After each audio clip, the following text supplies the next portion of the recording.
আসসালামু আলাইকুম। আশা করি সবাই অনেক অনেক ভালো আছেন। তো আমি অনেক অনেক ভালো আছি। তো আমি আজকে থেকে প্রায় ৯ মাস আগে আমি এই জায়গায় গেছিলাম জারমুড়ি খাইতে।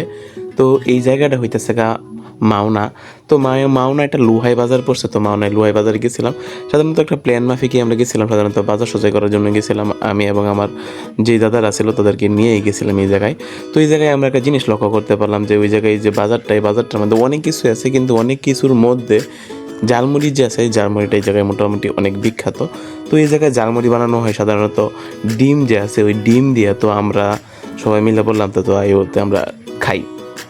তো তার জন্য আমরা গেলাম, তো গিয়ে আমরা নিলাম এবং সাধারণত এই জায়গায় যে ডিম এবং আরও ডাল দিয়ে সব কিছুতে এখানে তৈরি করা হয় এবং 50 টাকা প্লেট হিসাবে বিক্রি করা হয়। তো আমরা গেছি এবং খাইছি, মোটামুটি অনেক ভালোই লাগছে। সাধারণত এই স্বাদটা অনেক যা আমি এখন পর্যন্ত বলতে পারবো না, কারণ অনেক ভালো লাগছিলো এই যে জালমুড়িটা, অনেক ঝাল এবং অনেক ভালো লাগছিলো। সবাই যাইবেন।